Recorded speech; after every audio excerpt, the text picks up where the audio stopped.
Hey folks, Landstryder here, and welcome to another episode of Mystical Misadventures. I'm here in my base, getting ready to set up some Botania. You see, we're going to be putting it in the room that used to be the fireworks room. Well, the fireworks are actually still up there, but they're a little bit more disguised on the surface. They're actually part of a garden up there now, and I'll show you that here in a little bit. But before we get started on the Botania, I recorded a little clip while I was out collecting the flowers. You can see if we look in here, I've got a few of each of these flowers. But before we actually get going on that, let's cut to that little bit of clip, and then I'll be right back. So I was out looking for flowers to get started on Botania, and I encountered this thing in the woods. And I immediately look at it, I'm like, oh, there's a chest. So I start to approach it, I'm like, no, that's a trap chest. That's going to be something dangerous. Now, even if I wouldn't see it on Wayla, I would have been suspicious of this just open mausoleum out in the middle of the woods. But let's dig under the back of it and see what we find under here before we get into that chest. Oh, look at that. There's something. Some kind of something under here. Oh, this redstone. Almost makes me want to have triggered it, but clearly there's something going on in here. I'm really curious what it was going to do. We will never know now. Looks like it was going to seal us in. Okay, that's not too bad. It was just going to seal us in.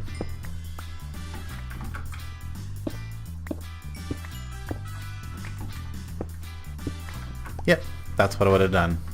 Okay, at least it wasn't going to explode or whatever. It's okay. That would have been okay.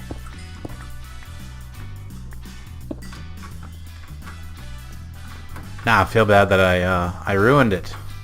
I ruined the surprise.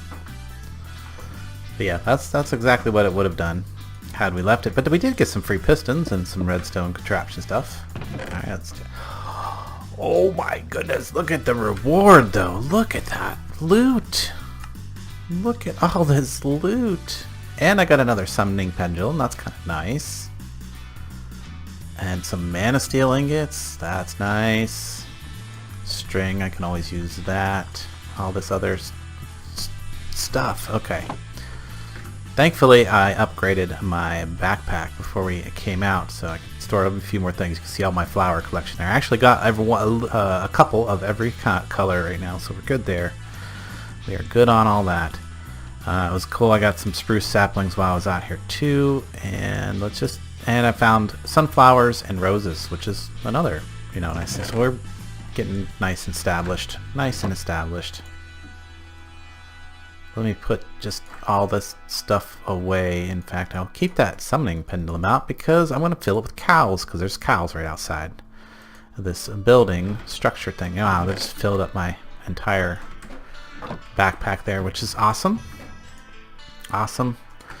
But I already picked up some sheep. Now I can get some cows. I don't really need to get chickens because I can pick up eggs and then they will... do I do? Yeah, I don't even need to hold shift when I do those. Cows. You have to hold shift when you pick up a villager, otherwise you open his interaction thing. But let's grab 2 more cows so we can have 2 breeding pairs to start out with. And then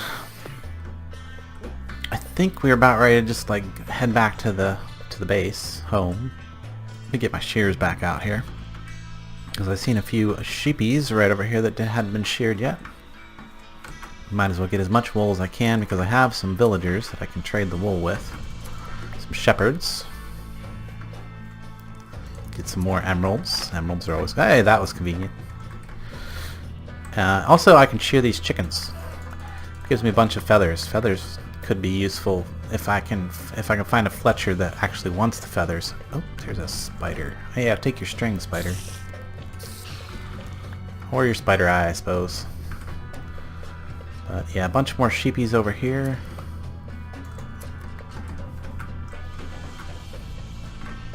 Look at them all. Look at them all. Just gonna shear them and, move on. No point in killing him because I don't think the butcher takes the lamb chops. He wants raw chicken and raw beef mostly, so that's why I'm bringing back the cows. And of course I'll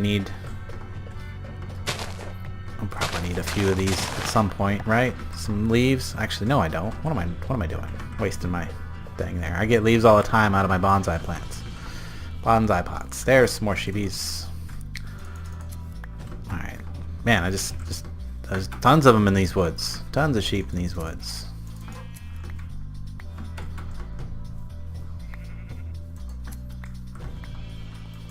Look at them all. Look at them all.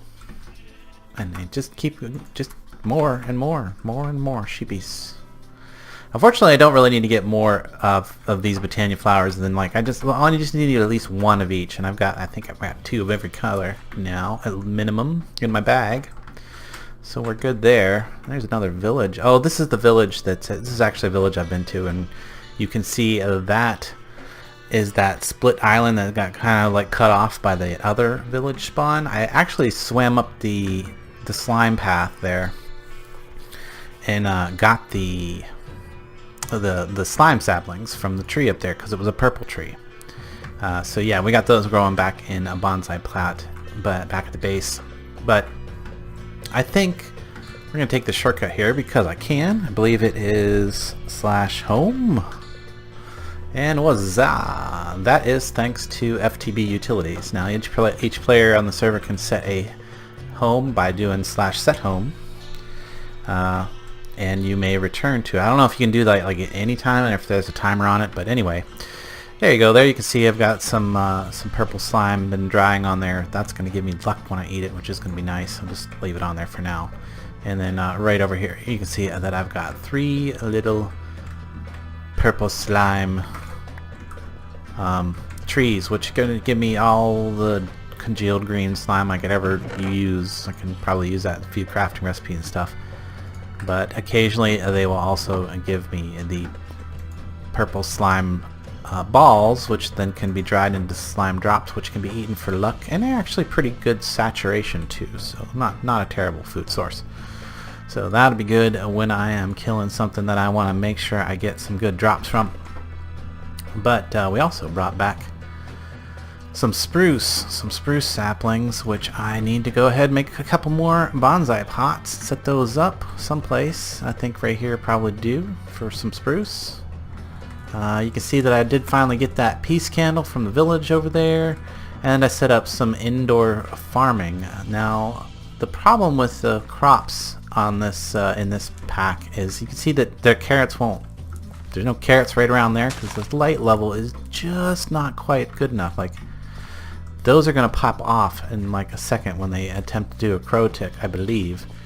The way I can fix that though is since I got these nice trades down here. I got a couple nice trades down here somewhere. Well, we need to grab some emeralds to trade too. No, not really the diamonds, but the emeralds. If I take some emeralds, come over to my priest, one of these clerics.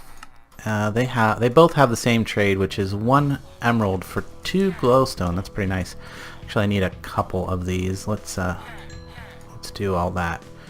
And I've been getting experience from doing these trades too, so it's another good way to get experience. You know, if you just set up villagers with trades, another great way to get experience in this pack. Now in here I've got another garden. This is actually twice as big because it's going to have potatoes and wheat. I may actually extend that one. There you go. You can see the carrots popped off because of the low light level. Those are the ones I just planted there. So what I'm going to do is I'm going to put a glowstone down under the water, and that will allow me to get those planted in the middle right there. So we shouldn't have any problem. Glowstones there, it seems like everywhere else has a high enough light level. I don't think that, I think those, yeah, this one's not popped off, so the light level is good enough there. But these carrots can then be traded to the farmer that we have. We have some new villages. We have a bunch of new villagers. We got farmer, got a farmer there. We got another farmer there. This one's actually not. This one's better on the wheat, but he's not as good for the potatoes and carrots. This one's got a better potato and carrot trade. I can also trade in pumpkins with this guy. The other one I believe has melons. This one also takes melons. Okay, cool. The other guy gives me 3 pumpkin pie for an emerald, so I wouldn't probably do that one. But cookies, and I get a cake from this guy. Pretty cool. Pretty cool stuff. The villager's definitely going to be something that you're going to want to utilize in here. There's one of my shepherds that I've actually done a trade with. He's pretty cool because he's can get just about any color of wool that I want, based, depending on, if I want to spend emeralds for it. I really don't. But I've got another shepherd here somewhere. Oh, there's a fish. There's my fisherman. Interestingly enough, the fisherman accepts coal, and it's a better trade than my armor has for it. And I can get a fishing rod of lure, which I don't know if he's going to have better trades after that or not. But here's the shepherd that I actually want to trade some wool to. That should unlock some new trades here. Is he going to... There he goes. Let's see what we got. Is it going to be just a bunch of colored wool again? It is just a bunch of colored wool. Okay, well maybe that'll get better. And I got another Fletcher over here. I got 2 Fletchers. There's one there and there's one over in the armor room. But anyway, I've been moving guys around. The next thing to do is start working on these cartographers. Where are they at? The cartographer... Oh, hello. How did you... I apparently didn't have his area set up properly. And the librarian here, which is paper. Both of these guys need paper. This guy has a second trade, which is Shadow of Death 4.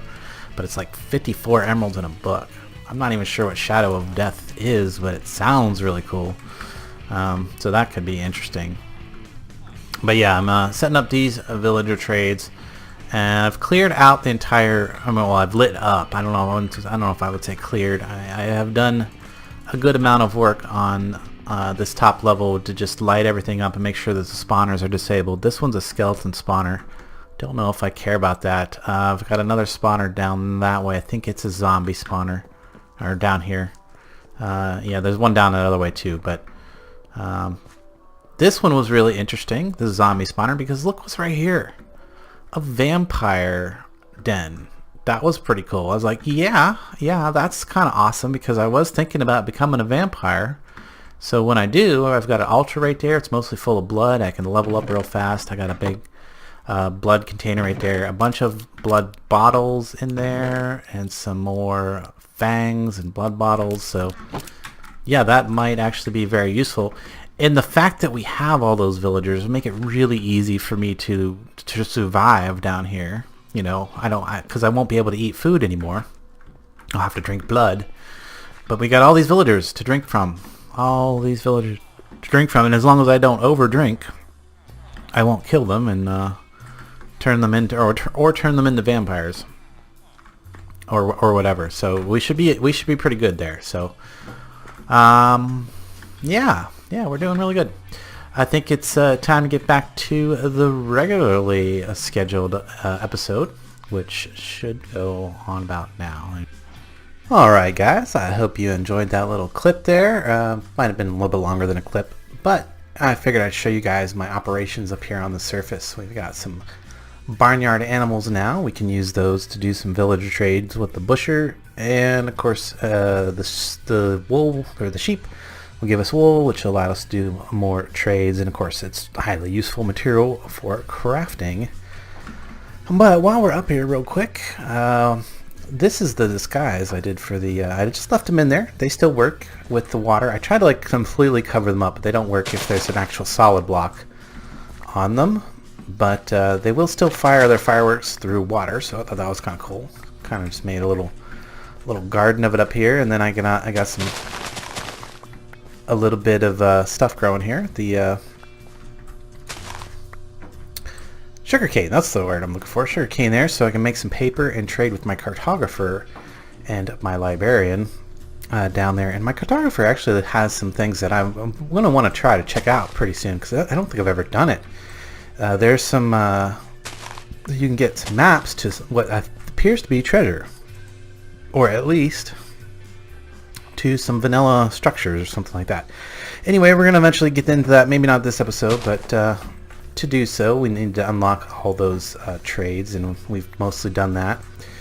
Yeah, I've been trading with a lot of them down there, figuring out which ones are good, which ones are not. We're probably going to get rid of a few villagers, and then possibly get some new ones in. There's a couple that there's at least one that I don't have yet. I don't have a weaponsmith, or there's like one other one too. I think a toolsmith. Those are the two I don't have at all yet. But I didn't get that much wheat. But I definitely want to make the sheep. Make more sheep. Make more sheep. While we're up here. Not so concerned about the cows. I'll worry about getting some more of them a little bit later. But do I have shears? Yes, I do. Right here. Not in my bag. You can see I've increased the size of my bag there. That's just by making some pouches. These things right here, you just make these. They're actually pretty cheap. Just a little bit of leather, some string, gets you a pouch. And if you make a pouch and then put it in your bag, you can actually open that by just right-clicking on it while it's in your inventory. You don't have to actually put it in your hand and right-click. You can open it like this, and if you put a pouch in here and then right-click it, it gives you an extra row. So each pouch gives you one additional row, and that bag can grow pretty big. It can grow so big that it goes off of the screen, and then you get a scroll bar. But I kind of don't prefer that, so I'm gonna leave it a little less than maximum size probably. And if I need more space, then I'll just make another one. For now, I think I'm okay with just the one for the time being. And the other interesting thing about these bags is they can work within each other, so they can be nested, I think is the word. Nested, yes. But that's enough about bags and other stuff. Let's get into some Botania. I just put some drawers in here so I can unload some of these crops and things whenever I do some of that. And you can see in here that we've got a big old wheat garden going on, and potatoes, and over there is carrots. Those are mainly for these trades, and I've been getting a lot of emeralds. I've got like almost a stack of emeralds now, so we're good there. We're good on emeralds. All of our tools have been upgraded to emerald heads, so those can all be repaired quite easily, quite cheaply, really, if you think about it. Because I mean, really, I'm repairing them with crops.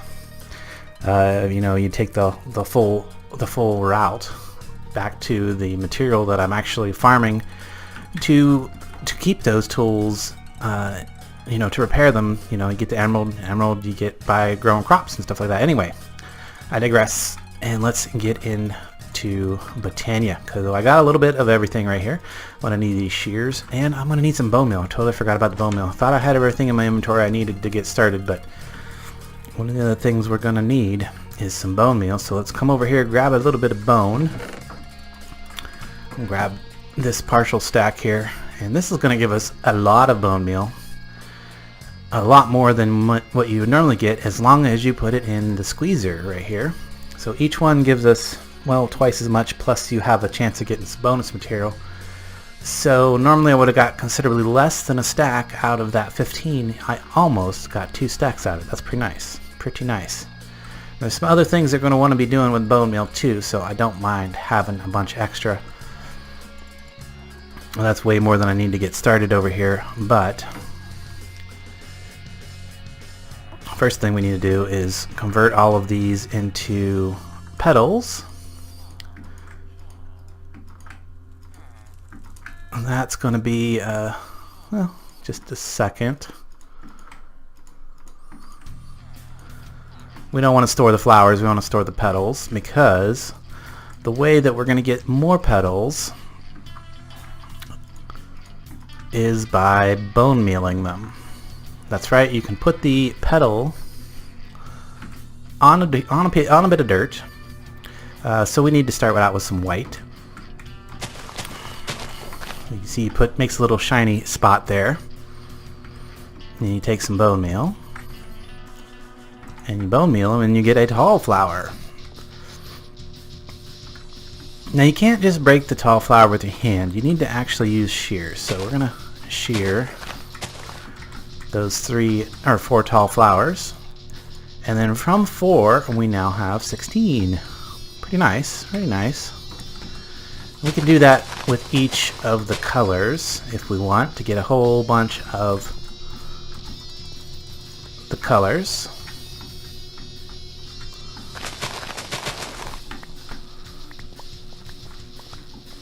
I'm not going to go through all that on camera. We'll just do them as we need to for right now. But there we go. We got 40 white, That's going to be more than enough to get us a little bit of a start here. And then I kind of like to arrange them in a particular way. It's just kind of a OCD thing, I suppose. So light gray goes under white. Gray goes under light gray. Yellow kind of goes there. Red kind of goes there. Black down there. Blue someplace over there. Is that purple? That was actually magenta. Actually, where do we put the red? I do it a little bit different each time. I think I do. We'll do that for now, and then let's see, light blue, whatever. Let's just get them in the drawers here real quick. I will sort them out better later. Brown there, green someplace. There's actually purple, and now I still have lime. Okay, as long as I have them out of my inventory and in the drawers, that's important. Give myself some space. All right, I think we are good to go. So let's make the first thing we need. Of course, we're going to need a petal apothecary. Petal apothecary, that right there. And since we just made a whole bunch of white, we'll just use white for it. That's fine. We've got plenty of it. And we'll need a little bit of slabs. 2 slabs plus some cobblestone, and that will give us our petal apothecary. And I always like to put my petal apothecary like in the ground, just easier to like see what's in it, work with it, in my opinion. I did forget to grab one thing for down there. Was we're going to need this pitcher plant, because that's going to be our water source. So if you weren't aware, you can use the pitcher plant from random things as a water source. It's infinite water, basically. It cannot be automated as far as I know, not through most normal means anyway. Can't pipe out of it or anything like that, but if you have some like kind of automated user or something like that, you might be able to use a bucket on it and then, you know, do something like that. But there we go, there's our water. Looking good. And then now we just need, or we're also going to need some of those seeds that we just put away too. So let's just come right over here and grab a bunch. I'm actually going to get the beetroot seeds because I don't really have any use for any of those seeds other than what I've already used them for. The gardens are completely full, and you always get more seeds back than you need. So, but we'll use a few beetroot seeds, should be fine. All right, and then we need 4 white. Toss those in, and a seed, and there we go. We've got our first pure daisy. Very nice. All right, we'll just put it down there, and we'll start some wood, because we're going to need to make some mana spreaders. We might as well go ahead and make another pure daisy. Probably be a good idea. That way we can keep 2 going at once. For now. We might even make more later for some kind of automated production of living rock. That's why we'll do stone, so that can be living stone. That should just take a few more seconds. We should have some wood, and we'll be able to progress a little bit further here. Now the other thing I need to address, I've only got 7 mana, or 7 magic right now, and I have allowed my experience to like really build up. You can see it's down there at 32 levels. Now to be efficient, I need to somehow store that and then dull it out a little bit at a time, which actually leads me into a perfect segue into making the next item I need to make here. So let's grab 2 emeralds, a book, and I can't remember what the other thing, I think it's lapis, but let's look. It is called the Tome of Knowledge.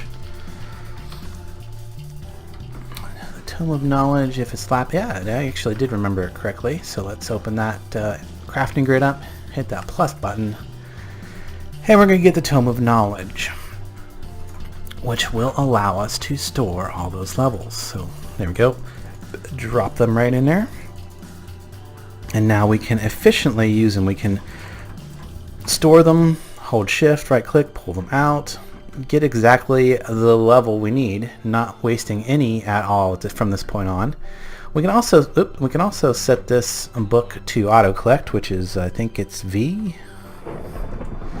You hear that noise actually is the changing of it to turn on auto collect. Now I think I had to, well, now if I take it out of my hand, that way I can change my, because V is also my excavate switch mode thing there. So, but if it's not in your hand, it doesn't change. So you just put the book in your hand, you hit V, then you can take the book out of your hand and put your mode back on wherever you want. That's the way to do it. Sadly, the excavation mod does not work with the living rock or the living wood, so we just have to manually break those for the time being. Let's get some more going on both sides.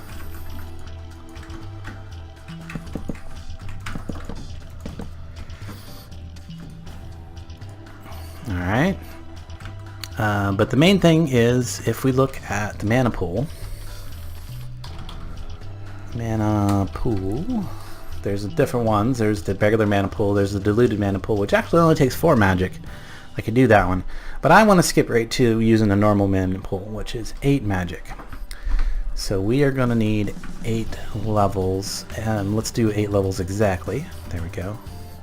Actually, we only need 7 levels to go up to level 8. So let's do 7 levels exactly. And there we go. We can put 1 more level in magic. We're now fledgling. And that is going to allow us to use the mana pool, which basically just means we can put it down. It doesn't require anything special other than that. And we're going to put this one right there. Look at that. There's like a target right there for it to go.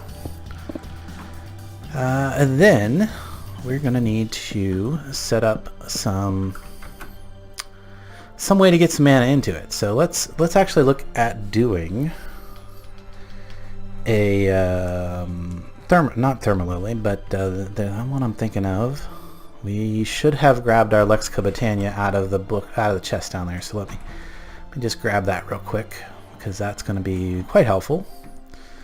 And that should be in one of these chests. There's one with the Botania, and this will Black Lotus. We might as well throw that in our mana pool because there's really no other use for it. We've got a little bit of mana steel that we can use already for that, and that's other stuff. Okay. So Black Lotus, there's no point in keeping the Black Lotus around. You might as well just throw it in your mana pool. That's really all it's good for, to give you a little bit of a mana, a little bit of a head start. So we can toss that in there. Maybe it needs a little bit of mana in there to accept more mana. It's strong vibes, Black Lotus. Maybe I'm thinking that must be it. It must need a little bit of mana in there already. Well, I should have grabbed redstone and stuff too, because those are the redstone and gold. Those are the 2 materials that we're going to need today. Dang it. Back and forth, back and forth. I don't have a very efficient storage system at the moment because everything's just a little bit all over the place.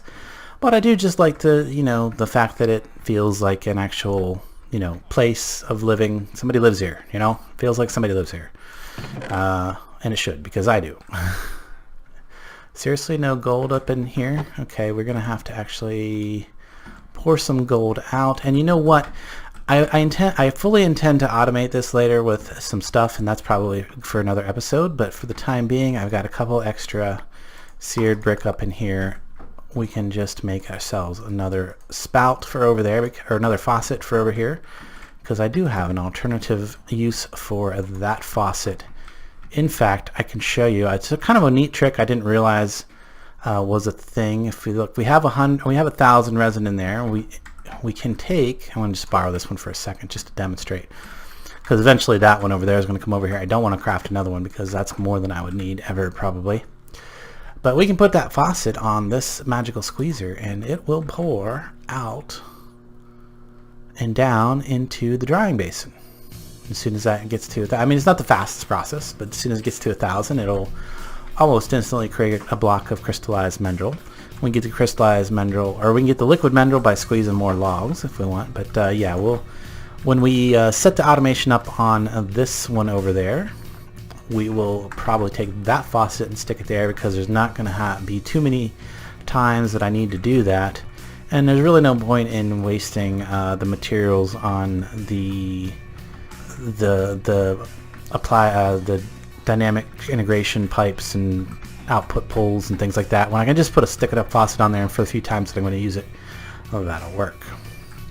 Alright, now hopefully I've got everything I need in my inventory now to complete my setup here, because I just want to get some mana production going, some really basic mana production. Then I'm going to start doing a bunch of mana, and I think we'll probably use diamonds to set up our actual table, but that's the other thing I probably should have grabbed, was some diamonds. But the main thing is we're going to need the flower, and I can't remember the name of. I never can remember these names, so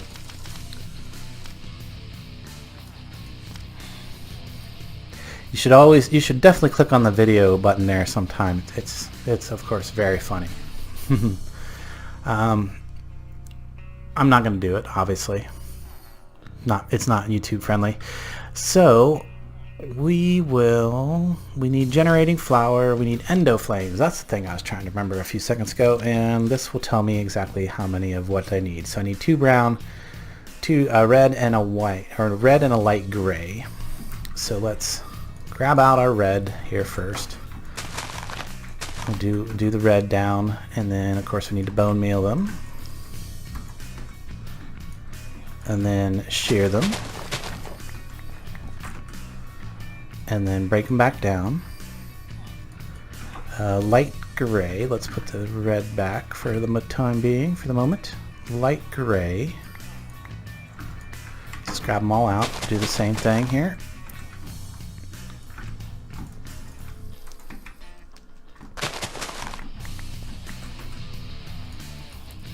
Light gray, and then brown was the other color, I think.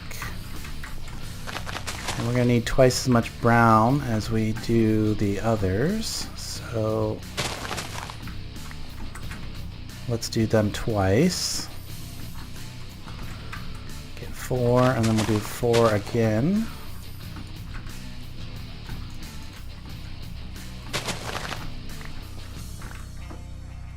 And I'm not gonna, probably won't use quite all of them today, but we're definitely gonna make a bunch. We're not gonna do them all on camera, but we are gonna make a bunch of them. Let's get the first setup going. So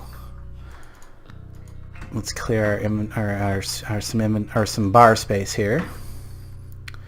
So we need 1, 2, 3. We'll figure out. I'll do 4 to start with. 1, 2, 3, 4, and then we need 8 brown. And then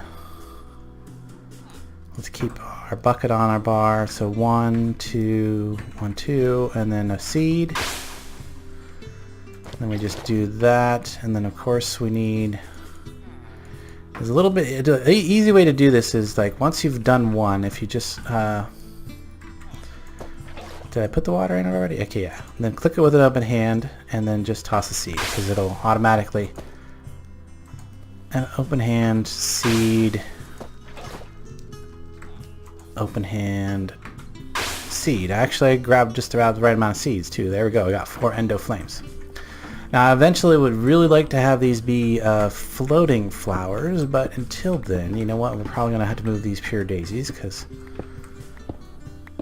what we're going to do is we're going to set these up right in the middle of the room down on this end.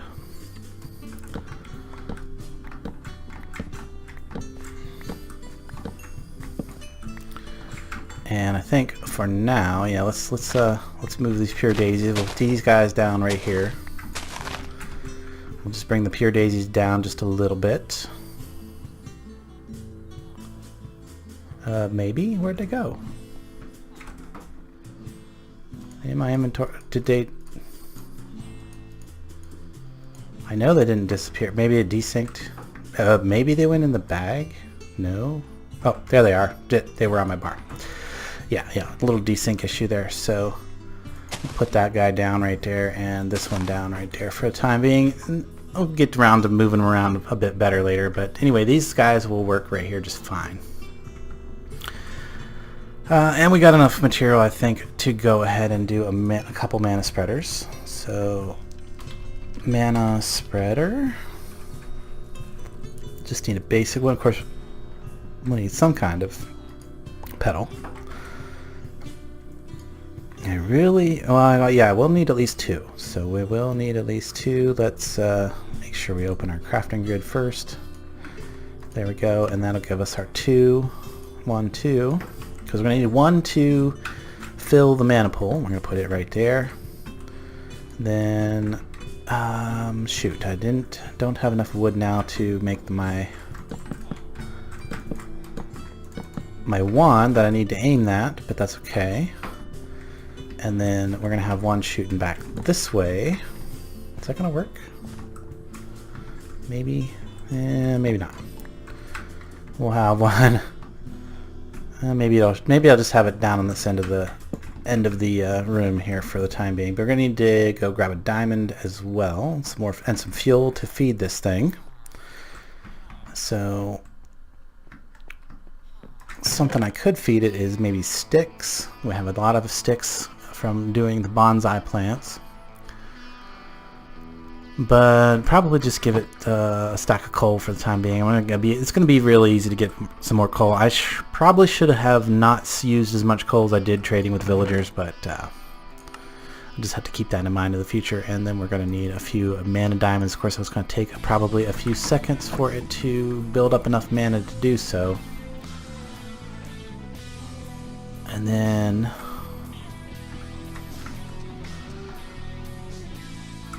there we go. We got enough wood here to make our wand.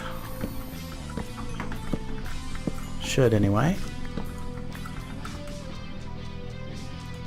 Let's see. I need a couple of flowers. What color? What color? I like purple.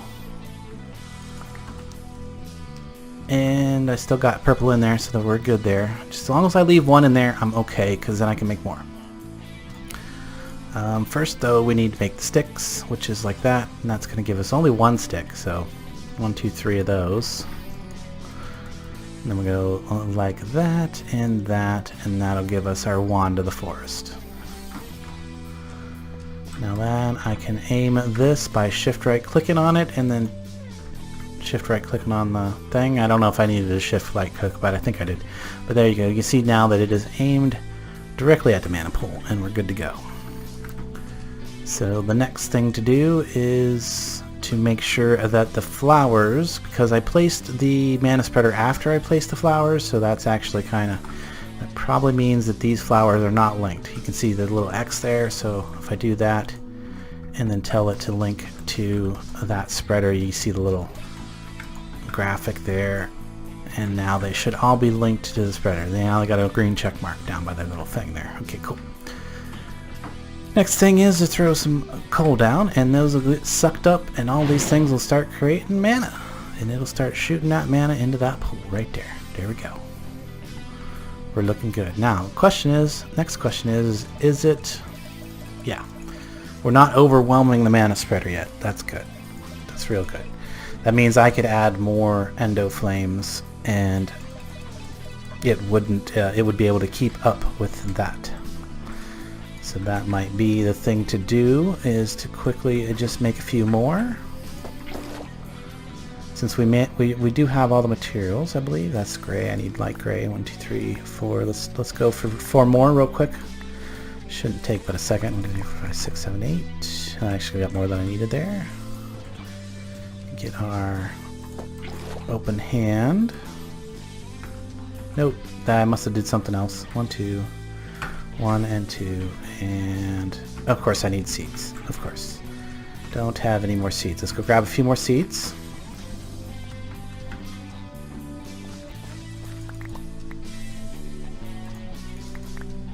Grab just as many as I need, not more.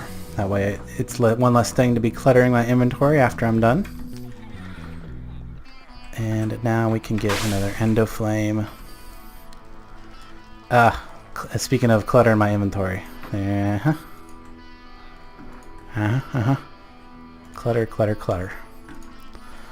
Toss some things in there that I shouldn't probably need. Now I should be able to throw this Black Lotus in the pool now, right?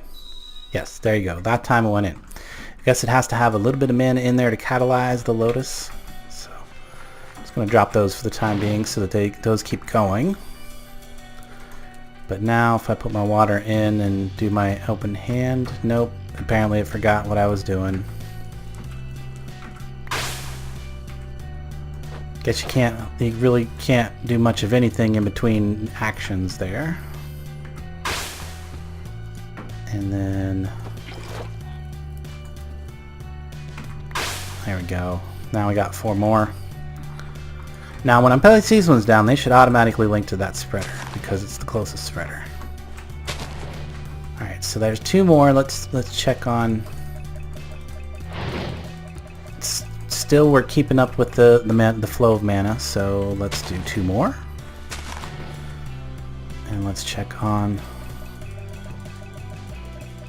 Okay, so now we are just barely overwhelming the mana spreader at the distance that it is. Now I could probably fix that by moving the mana spreader forward 1 and getting it just slightly closer to the mana pool. Yeah, you can see we're actually full. The mana spreader is completely full. The other thing I could do is to just put a lens on there of some sort, and that might be the thing that I want to do. So a lens of some sort. I think I can do a low key lens, or a low tier lens. One of these guys over here, just either velocity or the potency. Yeah, I think the potency is the other one, because I mean it's pretty close. Oh, they require runes. Okay, these all require runes. I forgot about that. We gotta actually go one step before. We gotta do one other thing before we can get to that point. We need at least a mana diamond, which actually we can do. And we can actually get 2 of those right off the bat. Nice. And then next thing we need to do is take that with some living rock and do that. Will give us our runic altar, which is what this other mana spreader is for. We're going to put it right there. And because it's so close, that will actually help it charge faster. That is one of the reasons I just, mana pool, mana spreader, runic altar. That means that this doesn't, the pulses of mana that this sends out doesn't have to travel hardly at all. I mean, that tiny little gap in between. So that means that it gets there faster, this runic altar charges up faster, and so then let's figure on doing a rune of potency, which is fire. No, not that. How about velocity? Rune of air. I might be able to do that. Yes, feather, string, and carpet. I can definitely do that. We're also going to need some dust. Now for the dust, there's a lot of things you can throw in there to get the mana dust. You can throw redstone in there, you can throw glowstone dust in there, but probably the cheapest thing to throw in there is sugar. So, well, why wouldn't I use sugar? Because that's cheap and not a material that I have a lot of other uses for. I mean, the sugar cane I need for the paper, but it grows, it's free, it's an endless supply of stuff. Whereas glowstone can be kind of limited. And so can redstone. I mean, the world will run out eventually, right? Now the other thing I needed was feathers, string, and carpet. So let's come down here and grab some feathers, some string, and carpet. And now we can head back and get the next thing crafted up, which is going to be some air runes. And you know what? While I was right there, I should have grabbed these drawers right here, because I can use these drawers to store the runes right on the other side here. That'll be pretty good, and whatever else, and probably like didn't I not have, but I thought I had more. Okay, anyway, let's just go ahead and make some runes. Let's do that. So we're gonna need a mana steel. Get on there, mana steel. Mana steel, a diamond, not the diamond actually, don't need the diamond yet. Mana powder, there we go. Feather, string, and carpet. There we go. As soon as we get the proper ingredients, you can see that kicks into action and starts going. So let's throw our charcoal or coal down again, so that can keep filling up that mana pool. And then we need the living rock, and we're also going to need the wand of the forest on our bar. So now we toss Living Rock on there, right click it with the Wand of the Forest, and gives us 2 air runes. I'm going to go ahead and do this again. And where was the carpet?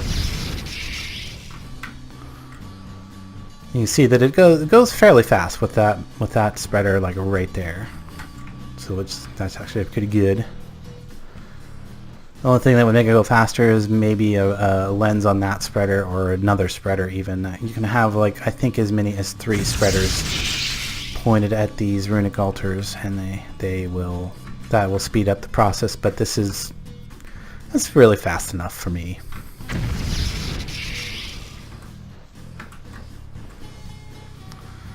But then once we get the air lens, I should have grabbed the glass while I was down there. Oh, that actually ran us out of mana, so let's toss those down. And while that finishes up the last group of runes there real quick, we'll just run down, grab the glass. There's some glass panes right here, which will work.